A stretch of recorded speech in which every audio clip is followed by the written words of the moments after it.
Hello, ladies and gentlemen. I'm Mark Thorp, here for Pieces of Paradise. And you know, we've got something special for you today. The Paradise Irrigation District is a focus of today's discussion. Talk, really. We're going to find out some of that great information that's coming out from the district. And we're also going to tie that into some of the things that we're learning about the town of Paradise. So come along with us, again, for Pieces of Paradise.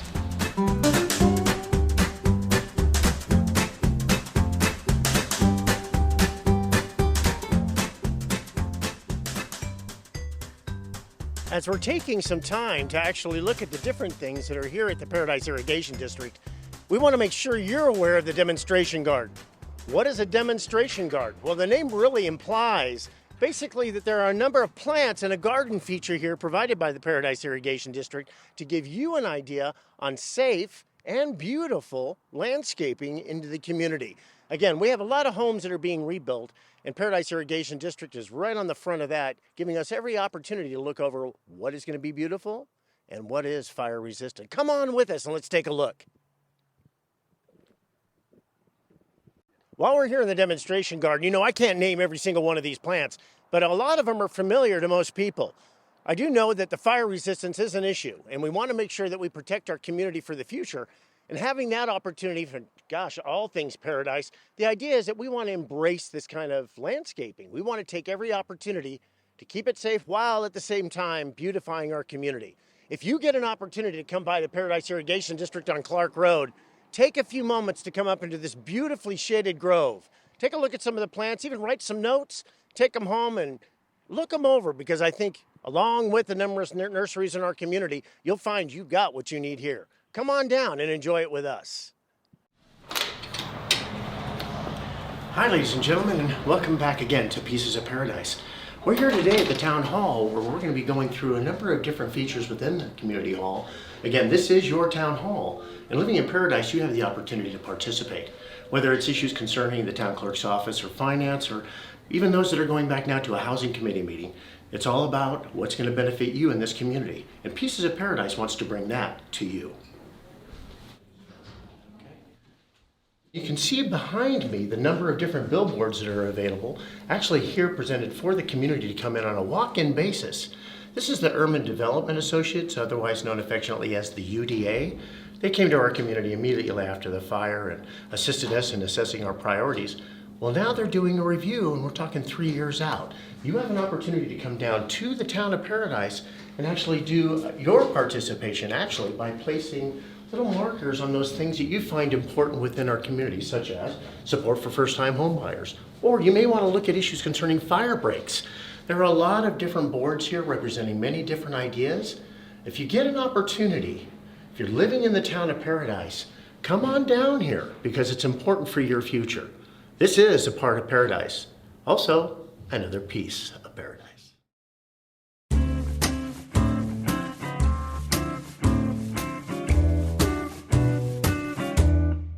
Hello, ladies and gentlemen. I'm Mark Thorp with the Paradise Ridge Chamber of Commerce and your Gold Nugget Museum, here today with you for Pieces of Paradise. We just come from the main office of Paradise Irrigation District, an organization that's extremely important within our community, as some have testified, actually have claimed, basically, that water is more important than gold. As you can see, as we're entering the facility here at the treatment plant, this is where it comes to you. This is where the water in its rawest form comes through filtration and then is delivered to the many different customers throughout Paradise. As you'll see up on the walls, and I'll point out several of these, but basically we have some highly qualified personnel here to do the treatment for you. But basically, just so you know, they are very conscientious and they care about the water that's delivered to you. Again, I want to state the fact that Paradise has some of the best water in the nation and is the reason for a lot of people coming to this community. So let's go check this out. As we proceed down the corridor at the entrance, you'll notice that there are a number of different photos on the wall. This is a depiction of what Paradise Irrigation District has become from its irrigation days, hence Paradise Irrigation District. Folks, this was set up as an agricultural supplement to the agriculture in our community, which was one of the staples of what we did during Butte County Railroad, also the commerce that was occurring within the community. But you'll notice that these, of course, are in black and white as they are turn of the century and into the 1920s and 30s, but provide you a good overview of what Paradise Irrigation District has meant to this community. Now let's go along and let's take a look at some of the more, how can we say, intricate lab activity that goes on, and we'll meet some interesting people. We have an opportunity to talk to one of our water treatment operators. We want to make sure that we give you a good overview of what takes place in this area, just so easily seen from the Skyway. Merle, ladies and gentlemen, Merle Jones. Hello. Water treatment operator. I have a couple of questions for you pertaining to the bays. What are these about and what do they do? The center one here, which is dry, the clarifier, the water comes in the bottom of the clarifier. It's an upflow clarifier. Gotcha. And then it runs, fills up, runs into that launder there where that screen's out, goes in the basement into what we call the pipe header. Okay. Well, from the header, the header goes into each filter. I got 3 clarifiers. I'm only running one clarifier right now. And is this the bulk material that comes from, I guess the water comes in and then it goes through this initial process? Oh yeah, the mixing and stuff is down in the basement where the chemicals are injected. Then goes through a rapid mix. Then it enters the clarifier in the bottom, upflow. Now it's clarified when it goes into the header, and then I can distribute it to any of the filters I want. Well, for somebody like me, I'm so layman at this and I don't understand all the technicality that is associated with it. But I know that there are different categories of water treatment operators that come into the facility. And I mean, what is the difference between, say, a T1 and a T5? The T1 would be somebody just trying to get into the field. And the 5, that's boss material. Right, so the level of knowledge is commensurate with the different numbers? Yeah. Okay. All right, so that's interesting. And the thing is when it comes out through these clarifiers, then where does it go from these bays? It leaves the clarifier, enters the filter, then gravity, goes through the filter. Now it's good water. Then it goes into the structure back over there. We call it the twist, treated water storage tank. Okay. And if you could look inside of it, let's just say this is an aerial view. The water goes in here. There's a wall here, like that. So right. The water goes back and forth like that, and then exits that end, which goes to town. Gotcha. So after it leaves these bays and it goes into the storage facility over here, it's pretty much treated water. Oh, yeah. Okay, gotcha. Yeah. This is the clarifier that's being used. Then we got another one. But at 1 o'clock today, this is going to flush, and then we'll just turn that one off and go to that, rotate that one. Well, do you happen to know what the current need is right now? How many, I assume millions of gallons are being put out, or is it? Yeah, this is making 6 million gallons a day right now, and the demand varies from 3.5 to sometimes 9 million. Right, right. That's what that twist is for, is to take that storage water, so when they hit, say they're pulling 7, and I'm only making 6, so we got water to make up that extra million. Gotcha. And what's the capacity? What if there was a higher amount? What is the capacity of this facility? Oh, they say we can put out 21 million a day. 21 million? No but way. Not looking at that. So practically speaking? 15. Which is still significant. Oh, yeah. Yeah. The faster you run, you can have 3 clarifiers going. The faster you run them, say it's 6 million each one, you're only going to get, if you're lucky, 8-hour run times.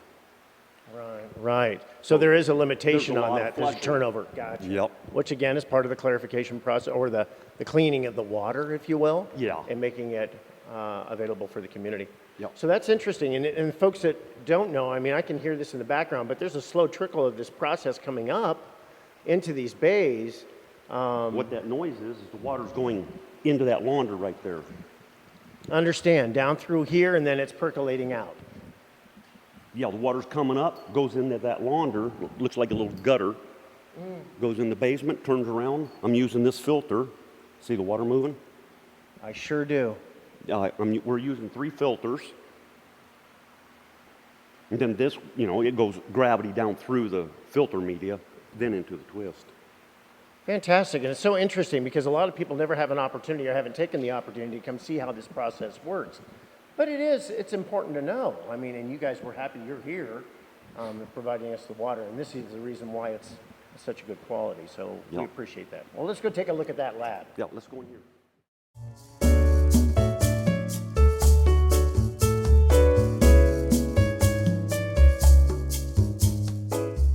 And while we're traveling toward the lab, I just wanted to point out this map system as it's a good indication of the water distribution system within Paradise.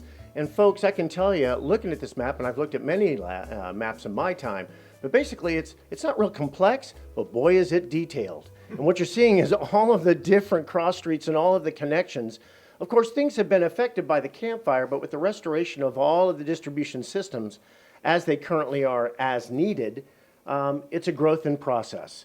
So it's just an opportunity. If you ever get a chance to come down here, you want to check with the Paradise Irrigation District main office.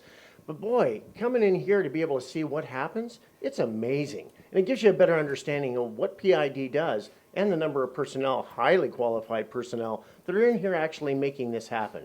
It's your water. You want to know about it. Good point. We're here with the opportunity to be able to look at the inner workings of the water treatment plant. But folks, this is what's referred to as the lab. And you'll notice, boy, it's similar to me going into a chemistry lab class, actually working in a lab and being able to mix compounds and different materials. It looks, very similar. I'm noticing a lot of things I don't understand, and I wouldn't expect to unless I had some knowledge of it. But maybe you could tell us a little bit about it. Well, all these switches are here are for sample pumps, which is throughout the whole property here. Different waters. You got your raw water 2, clarified water. I can shut the pumps off from here or go to different sites and shut them off. But what those pumps are doing is pumping water to all these faucets here. Since the fire, before the fire, all these faucets were running water. But now, after the fire, our main storage tank, B-Res, it burned up. Right. That was 3 million gallons. So now we're working off the twist, which is only about 800,000 gallons. And that's based on the amount of need currently, correct? That's our storage there. Where B-Res, we had a 3 million gallon storage. Wow. So if people in town all of a sudden got hot, turned their sprinklers on, filling their swimming pools, whatever, they're pulling 8 million gallons. Well, it'd take, you could respond slower. Mm-hmm. Well, you got a glass of water, say right there. There's a hole in it, little hole. It's going to go. Well, if you keep pouring water in there, you can maintain it. Right. Pretend this is 3 million gallons. Okay. Now we're on the twist. It's only 800,000. Now you got a little hole here. We got to be awake to make sure that twist stays full. So it gives you less time as a reaction for the need change. Yeah. I understand, or demand. Yeah, you can't go to sleep in there. Right. So you guys are working extra hard. Yeah. Wow. And then some of these other things, what do they do? I'm noticing all the chemistry beakers and some of the other things and chemicals and all these other stuff. I have no idea what this does, but I'm just kind of curious. The titrator, we use it for chlorine. How much water's in the chlorine? Wait, how much chlorine's in the water? Yeah, that Right. had that backwards. Like pre-chlorinate, which we do. We pre-chlorinate before the water gets into the plant. Mm-hmm. The plant seems to perform better if we pre-chlorinate. We've done it after it leaves the plant. It don't work as well. So we pre-chlorinate. Okay, what's your chlorine residual on your pre? Well, you can test it here, or we've got this thing right here. Let's just say that'll be my blank. Anyway, I'm not going to make it exact. Go like that. See how it turned red? I do. This is a color comparator. Then I use that refrigerator for a back wall. Gotcha. Then you just pretty much match the color somewhere about, I would say about right there. Okay. About a 1.3, 1.4. And this is an indication of how much chlorine is in the water itself? Yep. Understand. And chlorine is used as Disinfectant. a disinfectant, so it'll Yeah. kill the bacteria and that stuff that's Yeah. in the water. Understand that. Okay. Excellent. That's good to know. And then I've noticed some of these photos up on the wall, and what are those? They look kind of scary, but I'm just wondering if you have any idea what they are. You can't see them with the naked eye. Those were taken out of a microscope. Right. But yeah, in real life, I can't even, anyway, you can't see them with your eye. Right. And these are bacterium? Yeah. Okay. Okay. Yeah, years ago we had the high school class up here. Would get about 2 or 3 students here, be here every day. Just ROP class, that's what it was called. Gotcha. Okay. And they were coming in to have an experience of how this process works? yeah, Or, okay, we great. had 2 microscopes set up, and they would take samples. I don't even know where it's at. We had a screen over the, this raw water one, and you could see crap building up on it. All right. So they'd take some of it, put it on a slide, put it in a microscope, and they were seeing this stuff. Right, and these are the kind of, I guess you'd call them pathogens, the idea basically that materials that you don't want in the water. Yeah, that stuff will make you sick, give you the poops, you know. Right. Yeah. Well, good. Thank you for taking them out. We appreciate that. Awesome. Anything else of any interest that we should know about? Anything that is done within the chem lab and filtration, or anything else that you'd want the public to know? Well, if we go in the basement, I can show you, it's noisy down there, Uh-huh. where we mix the chemical, all our chemical feed area, and then where it injects into the water, our wrapping mix. Then it goes into, you can see the pipe where it goes into the clarifier. Then you can see the pipe where it comes out, then the header, then where it goes into each filter. Well, I think it would be a good idea if we actually took a few moments to show where the bolt goes into the water, this being the testing area and analysis, but people get a chance to actually see what's involved in that process. Do you have time to take us on down there? Yeah. This is the place you want to be during the middle of the summer. It's nice, Nice and cool? Yep. Wow, this is industrial. Look at this. That's amazing. And all indications of raw water, backwash, etc. So you guys have an understanding of, I got it. Yep. Yep. Okay. Yeah, with the printing on the pipe just makes it easier for new people coming in. What's that pipe for? Oh, raw water. Right, right. Makes a lot of sense to me. And this is the main pipe coming into the plant. Okay. We got a raw water tank outside. The water goes there when it comes in through the building right here. That's our chemical feed area. And these lines here is the chemical being put into this line. Oh, I here. see. Through this manifold up top. This and those two there. And this is going into the bolt water that's coming from Paradise Lake, Yep. primarily. Which is going into the plant. Understand. Okay. That's interesting. Then this is alum here. It's injected here, but this is the rapid mix. And if you could look down inside there, it looks like this. Looks like a nozzle like that. It's bigger now, but it's a nozzle. Right. This water is going that way. This water is going that way. And the alum drips right there. That's what that noise is rapid mix. So it's shooting water into the chemical that's going this way, mixes up real fast. Got That's it. why it's rapid mix. Got you. Oh, and this is what goes up to those bays that we were looking at earlier. Yep. And it goes through that process of going, oh, I see. And Yep. that's the product that's actually finished as it's pumped out. Goes Yep. to the community. Interesting. So this water here is the same water where it says raw water, Right? but it's got chemical and the bleach in it. Okay. We use bleach now instead of chlorine, Oh, okay. just because bleach, it's safer. Huh. Chlorine, you go down there, change your tank or something, and something breaks, you get a whiff of chlorine, you're Oh, dead. Yeah, and chlorine's, yeah, exactly. Yeah, bleach, at least bleach, it screws your clothes and your shoes up, but hey, I'm still walking and talking. It's not going to kill you Yeah. necessarily. Yeah, right. Interesting. And what are these dials and these components over here? This looks pretty complicated.